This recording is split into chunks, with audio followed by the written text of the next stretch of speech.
Hey everyone, welcome back to my shop. We left off part one of my workbench build with me having to clean up the mortises, but I've actually been gone for the last couple of weeks. I was up in Portland, Maine. I had a little paying gig up there for about 9 days, and then I spent another 5 or 6 days visiting a friend of mine that lives up there. Besides the extra 6 pounds I brought back, because there's a lot of good food and breweries up there.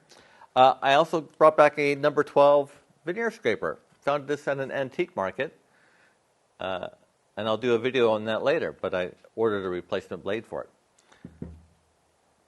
So, on the mortises, I was started off using my big chisel, but it doesn't work so well. And what I found is that if I knock off, or I get about 80% of it done using the narrow chisel, and then just use the big one for the final cleanup, that seems to work a bit better. And then, of course, I'm using the mortising chisel for the ends. So we'll just go ahead and go through the last one here as I clean that up.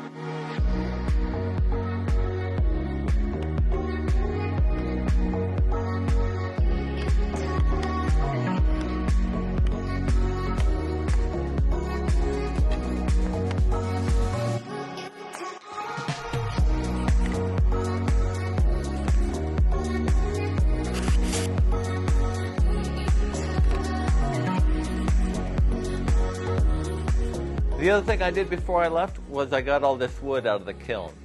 It's all 8/4 pecan or hickory, and I wanted it to acclimate inside my shop while I was gone for the couple of weeks. So I need to make the stretchers or cross pieces between the legs out of this. I also need to make the chop or the movable part of the leg vise out of this. So I'm going to lay out what I need. It's in pretty rough shape. I work with a guy who's like an urban arborist, so people are cutting down these trees in their yards for a reason. Quite often they're rotten, and there's quite a bit of rotten stuff in this hickory. So I'll pick through it, but I'll get what I need out of it, no problem.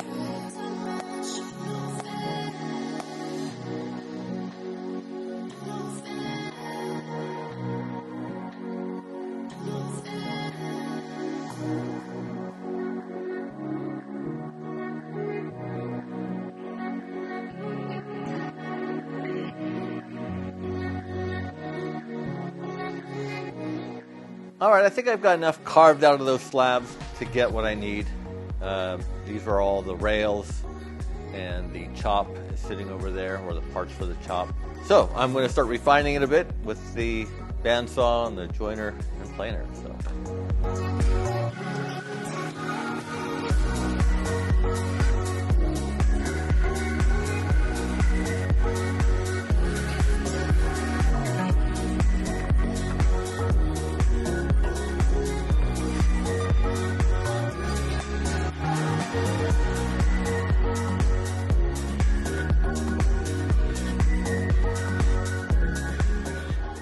It was quite a pain cutting around the rot in some of those slabs, but there was quite a bit of spalting in some of those slabs, and some of these pieces came out really nice.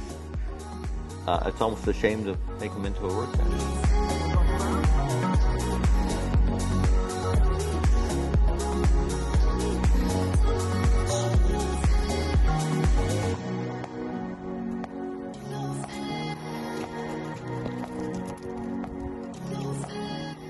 This morning I want to work on the chop. So I've got 2 pieces here I cut out. It's going to take both pieces because there's splits in the wood to get my chop out of it.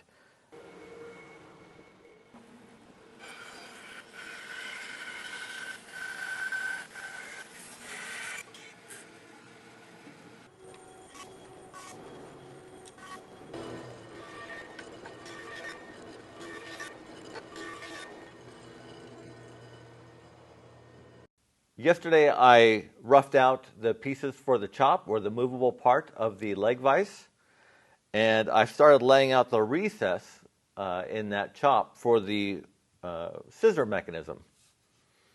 And I stood it next to my leg and noticed that there's something wrong here.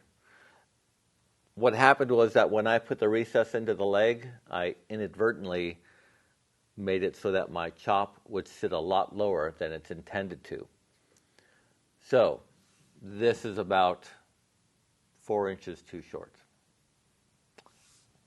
I was a little disappointed. So I did what anyone would do. I sat in my barber chair and drank beer. So today's a new day, and I'm going to do this again.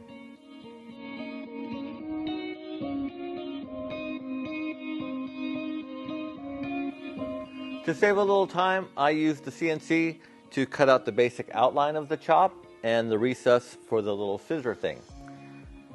What I'm going to do is I'm going to go right through this board, which is 1.5 inches, on this recess, and I will then glue another board to this one, giving me my full thickness of the chop, which is 2.5 inches. Then tomorrow, after it's glued up, I will come back and I will use the bandsaw to do the outline and some hand tools to make it nice and flush.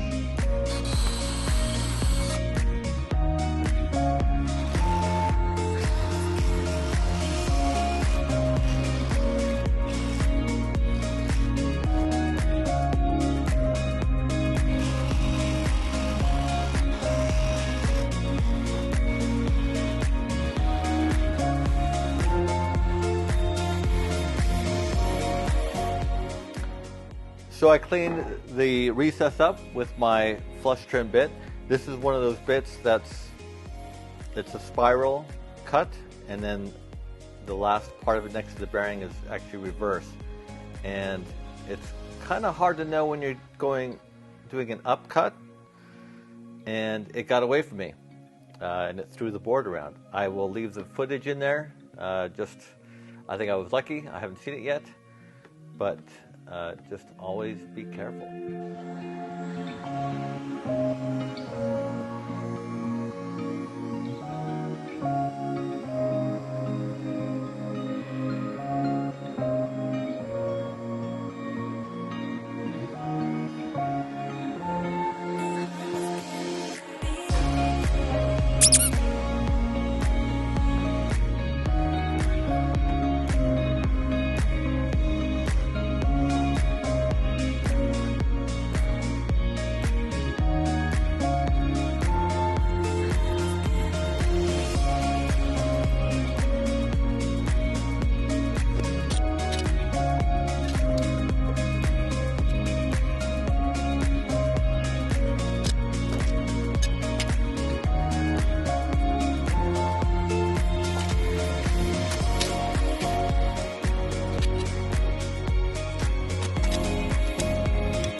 Okay, I'm going to just clean up some of the glue squeeze out that's inside here, and I'll call it a night.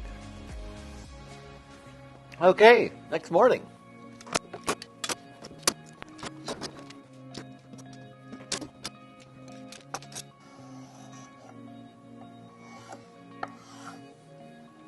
I've got this little scraper, and I ordered it from Hongdui. Probably butchered that.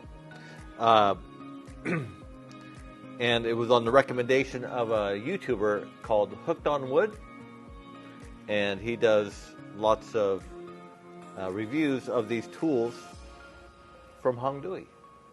You order direct from China. Takes a few weeks to get there, but it's pretty handy in some situations. And it's just basically a holder for one of those square carbide bits. All right, I think I can probably cut this out on the bandsaw.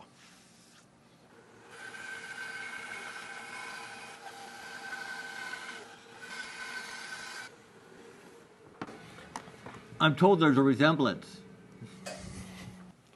What I want to do now is transfer the hole that's in the leg over to the leg vise. I'm just going to extend the recess marks to the edge on the leg and on the movable part or chop, and I'll line it up and just punch it.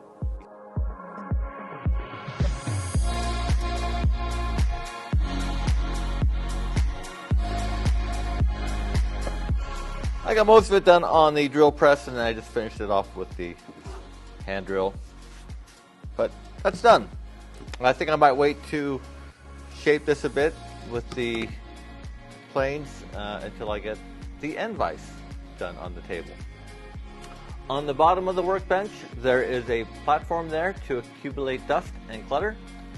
And I'm going to cut a rebate into my rails to accommodate that shelf. I still have my ripping blade in the table saw, and I set up a piece of scrap, so I'm just going to go 3/4 in and 3/4 up and just cut out that rather than setting up a stack of potatoes.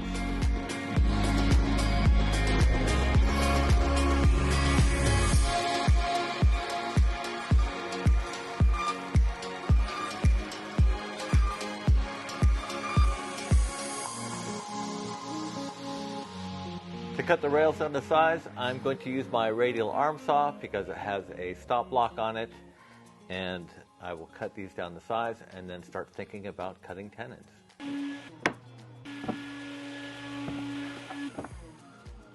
I've got my tenoning jig set up on my table saw, and I've got a dual marking gauge for mortise and tenons. I've marked my piece. My blade is up at 1.5 inches, which is the depth of my tenons. So, just need to cut them now.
Well, I've got 16 of these joints I need to do, so this seems like a pretty good place to wrap up this video.